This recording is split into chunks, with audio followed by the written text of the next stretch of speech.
नमस्कार, आप देख रहे हैं जैन टीवी और मैं हूं आपके साथ खुशबू परमार। आइए नजर डालते हैं आज के प्रमुख समाचारों की ओर। केंद्रीय योजनाओं की समीक्षा करने सांसद ने सभी विभागों की बुलाई दिशा बैठक। फिर आया ऑनलाइन ठगी का मामला सामने, लिंक भेजकर खाते से उड़ाए 70,000 रुपए। हिंदू जागरण मंच ने महाकाल मंदिर की अव्यवस्थाओं व फिल्म शूटिंग के विरोध में किया प्रदर्शन। ढाबा संचालक के सूने मकान पर चोरों ने बोला धावा, ले गए 5 लाख के आभूषण। व त्योहारों के मद्देनजर नगर निगम ने चलाया आवारा मवेशियों को पकड़ने का अभियान। और अब समाचार विस्तार से। केंद्रीय योजनाओं की समीक्षा को लेकर सांसद द्वारा सभी विभागों की बैठक आहूत की गई। सांसद अनिल फिरोजिया द्वारा दिशा बैठक का आयोजन कर सभी विभागों से केंद्रीय योजनाओं के क्रियान्वयन के संदर्भ में समीक्षा कर दिशा निर्देश दिए व सुझाव शिकायतों का भी लेखा जोखा लिया गया और स्मार्ट सिटी के अंतर्गत टाटा द्वारा किए जा रहे कार्यों पर भी बातचीत की गई। इस संबंध में कलेक्टर आशीष सिंह ने बताया, जो शुरुआत हुई है उसमें नगर निगम स्मार्ट सिटी यूडीए और अमृत मिशन के कामों की समीक्षा हो गई है। इसके अलावा शिक्षा विभाग की समीक्षा भी वर्तमान में चल रही है और जितने भी कुछ जनप्रतिनिधियों की तरफ से हमको सुझाव प्राप्त हो रहे हैं, कुछ फील्ड से कुछ शिकायतें भी प्राप्त हो रही हैं जिन पे हमको काम करना है, इसकी प्रोसीडिंग पूरी तरीके से नोट करी जा रही है। जो भी एजेंडे में मुद्दे हैं और जो सुझाव हमको प्राप्त होंगे विभिन्न जनप्रतिनिधियों के माध्यम से, माननीय सांसद जी के माध्यम से, हम सभी को पूरा करके अगली बैठक में एजेंडे के रूप में रखेंगे। टाटा को लेकर काफ़ी नाराजगी। देखिए, टाटा को लेके निश्चित रूप से बैठक में चीज़ आई है कि अभी भी कई सारी ऐसी सड़कें हैं जो खुद ही पड़ी रहती हैं, जिनका मेंटेनेंस नहीं होता है और निश्चित रूप से स्थिति चिंताजनक है। मेरे द्वारा भी इस संबंध में जो टीम थी अमृत की, उसको निर्देशित किया गया है कि खासतौर पर अभी दिवाली आ रही है तो दिवाली के पहले जितनी भी सड़कें खुदी पड़ी हैं उनको हम लोग पूरा कर लें। नई सड़क कोई दिवाली तक ना खोदी जाए, सबको जो खोदी हुई सड़कें हैं उनका रेस्टोरेशन पे ज़्यादा ध्यान दिया जाए।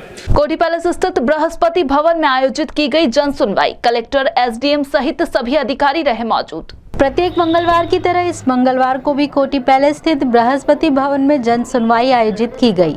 यहां सुबह 11 बजे से दोपहर 1 बजे तक जन सुनवाई के दौरान कलेक्टर आशीष सिंह, एसडीएम संतोष टैगोर सहित सभी विभागों के अधिकारी मौजूद रहे। जिला कलेक्टर आशीष सिंह ने जानकारी देते हुए बताया कि जन सुनवाई में अवैध कब्जे व गृह निर्माण सोसाइटी से जुड़े मामले आए, जिन्हें तत्काल निराकरण के लिए संबंधित अधिकारियों को निर्देश दिए गए। इसके साथ ही चिकित्सा सहायता से संबंधित भी मामले आए। यहाँ प्रत्येक व्यक्ति की समस्या सुनी गई है। इसके साथ ही समस्या के निराकरण के लिए अधिकारियों को निर्देशित किया गया और यह विशेष ध्यान रखा जाएगा कि यह समस्या हल हो और इसका फॉलोअप लिया जाएगा। ग्रामीण क्षेत्रों में वैक्सीनेशन से छूटे ग्रामों में कलेक्टर द्वारा 3 दिन तक मोबाइल वैन तैनात करने के निर्देश दिए गए।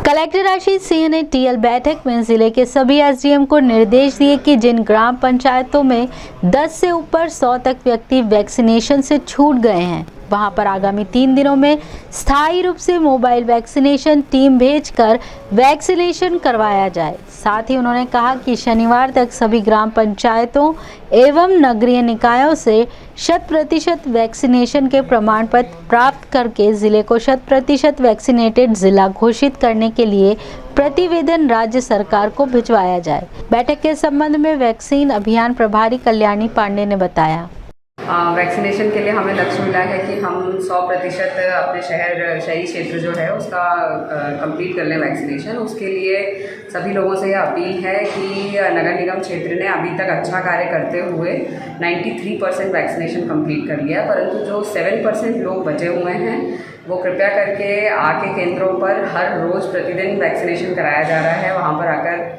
ज़रूर वैक्सीनेशन कराएं, जिससे कि हमारा जो शहर है वो 100% वैक्सीनेटेड घोषित किया जा सके। अर्बन को लेके क्या कहेंगे? अर्बन जो गांव हैं उनमें भी लोग वैक्सीन नहीं लगा रहे हैं। हाँ जी, हमारे द्वारा मोबाइल टीम्स भी भेजी जा रही हैं पर्टिकुलर कॉलोनीज़ में और एरियाज़ में। उन मोबाइल टीम्स के माध्यम से भी आप अपने घर के पास ही बहुत ही निकटतम क्षेत्र में वैक्सीनेशन करा सकते हैं। शिक्षा महाविद्यालय में विभिन्न कोर्स में प्रवेश के लिए द्वितीय चरण की काउंसलिंग शुरू की गई। प्रदेश के विद्यार्थियों के लिए उच्च शिक्षा मंत्री डॉक्टर मोहन यादव ने जानकारी देते हुए बताया कि अध्यापक शिक्षा परिषद के अधीन आने वाले बीएड, एमएड, एमपीएड, बीपीएड सहित विभिन्न कोर्सों में प्रवेश लेने वाले विद्यार्थियों के लिए अब द्वितीय चरण की काउंसलिंग शुरू कर दी गई है। यह काउंसलिंग ऑनलाइन होगी। द्वितीय चरण की काउंसलिंग 26 अक्टूबर से 18 नवंबर तक जारी रहेगी। जो भी विद्यार्थी प्रवेश से वंचित रह गए हों वह द्वितीय चरण की काउंसलिंग में शामिल होकर प्रवेश पा सकते हैं। राष्ट्रीय अध्यापक शिक्षा परिषद द्वारा BEd, MEd, BPEd, MPEd, BEd, MEd 3 वर्षीय, BA, BEd, BSc BEd, BElEd एवं बीएड अंशकालिक 3 वर्षीय पाठ्यक्रम में प्रवेश के लिए ऑनलाइन काउंसलिंग की सेकंड चरण की घोषणा की जा रही है। आप में से जिन विद्यार्थियों को इन सब्जेक्टों में प्रवेश लेना है उन सभी के लिए स्वर्णिम अवसर है। 26 अक्टूबर से 18 नवंबर तक ये पूरी प्रक्रिया की जाएगी। मुझे उम्मीद है बीएड के इंटरेस्टेड सभी विद्यार्थी इसका लाभ जरूर उठाएंगे। उच्च शिक्षा विभाग निजी स्तर के सभी महाविद्यालय में आपका स्वागत करता है। शहर में हो रही लगातार ऑनलाइन ठगी की वारदातें, एक ही तरीके से 3 लोगों के खातों से उड़ाए गए लाखों रुपए। ऋषिनगर निवासी भारतीय जनता पार्टी नेता से लगभग 1.25 लाख व पूर्व विधायक राजेंद्र भारती के पुत्र अक्षय भारती से 70,000 की ऑनलाइन ठगी होने के बाद तीसरी ऑनलाइन ठगी का मामला सामने आया। दरअसल तिरुपति धाम कॉलोनी निवासी मनमोहन शर्मा का एक कुरियर आना था। जब कुरियर नहीं आया तो उन्होंने संबंधित वेबसाइट पर फोन लगाया, लेकिन उन्हें कोई संतोषजनक जवाब नहीं मिला।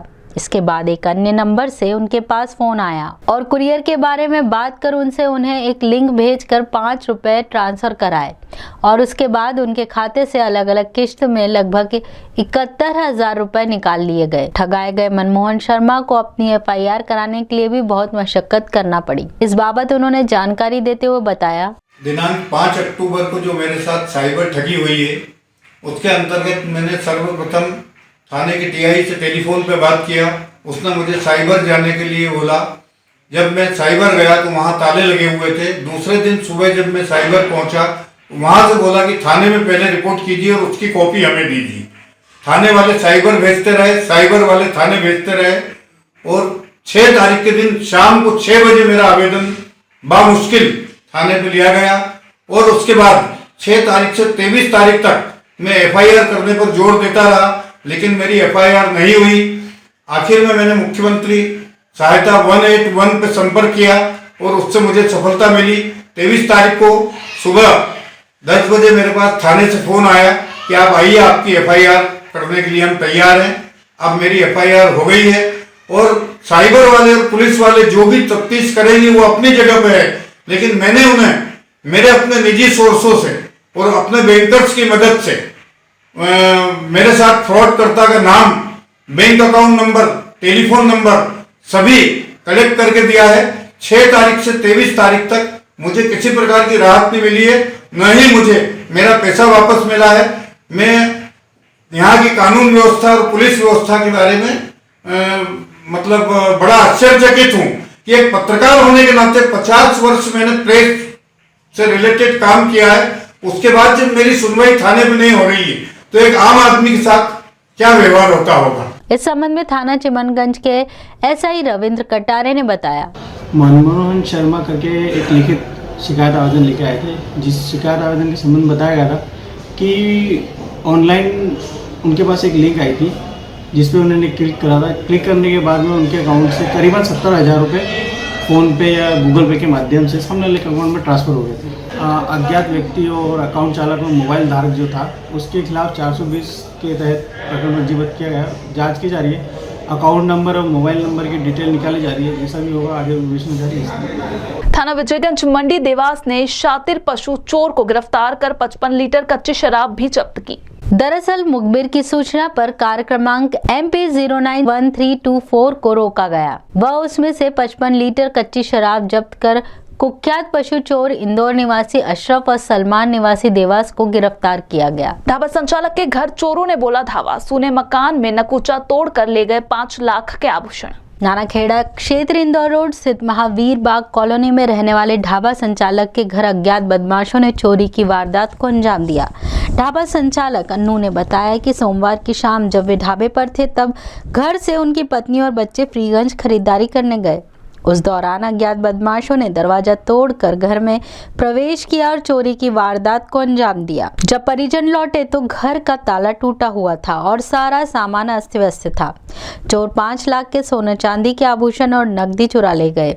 मामले में नानाखेड़ा थाना पुलिस को शिकायत दर्ज कराई गई, जहां पुलिस अज्ञात चोरों की तलाश कर रही है। घटना के संबंध में ढाबा संचालक अन्नू ने बताया, ये भैया मैं तो रेस्टोरेंट पे था, ढाबा और रेस्टोरेंट संचालक हूँ।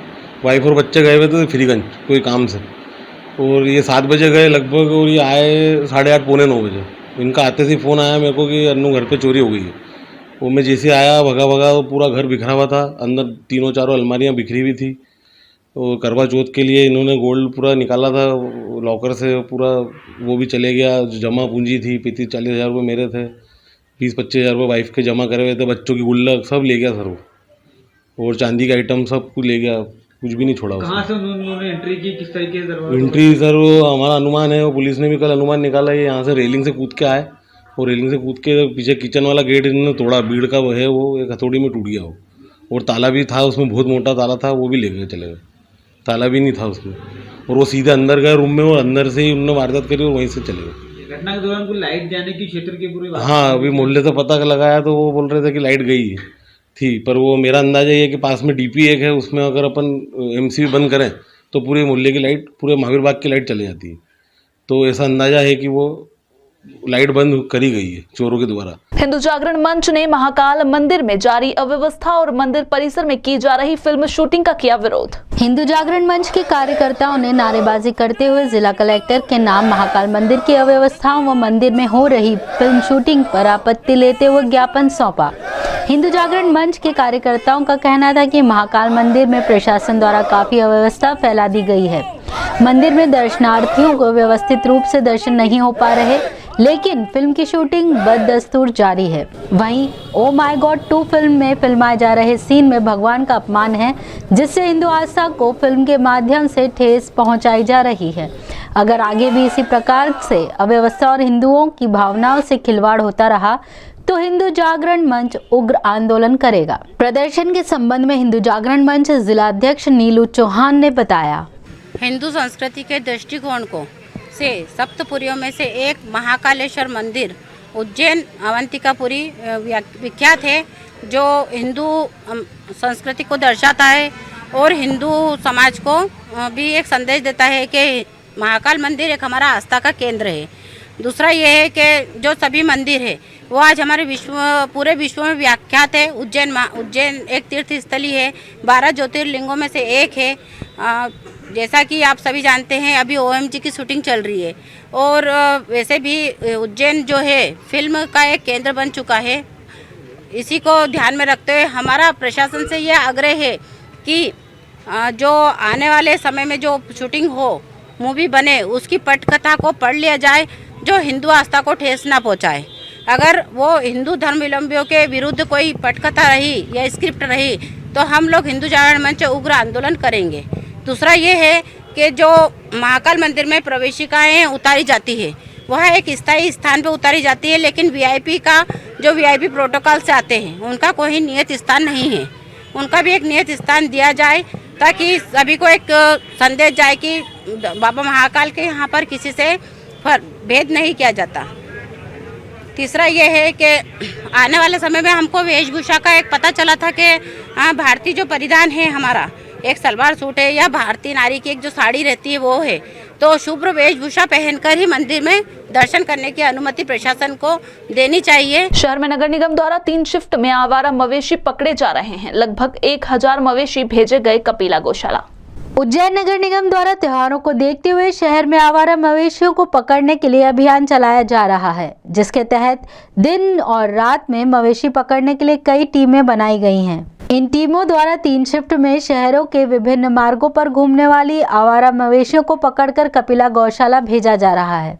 त्योहारों को देखते हुए विशेष अभियान चलाया गया है, जिसमें सुबह, दोपहर और रात को आवारा मवेशियों को पकड़ा जा रहा है। कंट्रोल रूम से शिकायत मिलने के बाद मवेशियों को पकड़कर गौशाला भेज दिया जाता है। पिछले दिनों कई लोगों को आवारा मवेशियों ने चोट भी पहुंचाई है, जिसके बाद से ही शहर में इस तरह का अभियान शुरू किया गया। अब तक कपिला गौशाला में 2000 से अधिक गायों को भेजा जा चुका है। पशु गैंग के सह प्रभारी सुनील भेरवे ने बताया, ये त्यौहार को देखते हुए लगातार हमारी मुहिम चल रही है कमिश्नर साहब के माध्यम से। फर्स्ट, सेकंड, थर्ड और थर्ड टीम के बाद रात को 10 बजे टीम चालू होती है। 10 बजे रात को लगातार शिकायत कंट्रोल की शिकायत आती है, उसके आधार पर हम काम करते हैं और लगातार मुहिम चालू है और लगातार मुहिम चालू रहेगी शहर को स्वच्छ बनाने के लिए। कहाँ से छोड़ना पड़ती है इनको गायों को और अभी तक कितनी गायें पकड़े अपन? ये सिटी से आवारा गाय पकड़ते हैं हम लोग, चाहे जितनी भी हो जाए सिटी के आधार पर गाय कपड़ते हैं हम, उसको पकड़ के कपिला गौशाला छोड़ते हैं हम। इसी के साथ आगे चलते हैं वेधशाला से प्राप्त मौसम के आंकड़ों की ओर।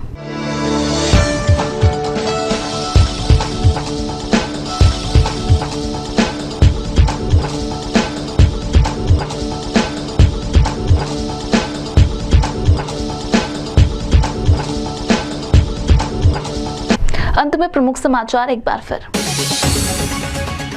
केंद्रीय योजनाओं की समीक्षा करने सांसद ने सभी विभागों की बुलाई दिशा बैठक। फिर आया ऑनलाइन ठगी का मामला सामने, लिंक भेजकर खाते से उड़ाए 70,000 रुपए। हिंदू जागरण मंच ने महाकाल मंदिर की अव्यवस्थाओं व फिल्म शूटिंग के विरोध में किया प्रदर्शन। ढाबा संचालक के सूने मकान पर चोरों ने बोला धावा, ले गए 5 लाख के आभूषण। व त्योहारों के मद्देनजर नगर निगम ने चलाया आवारा मवेशियों को पकड़ने का अभियान। तो ये थे उज्जैन शहर के प्रमुख समाचार। ताजा खबरों के साथ देखते रहिए उज्जैन टीवी। हमारे YouTube चैनल को लाइक, सब्सक्राइब करना ना भूलें। नमस्कार।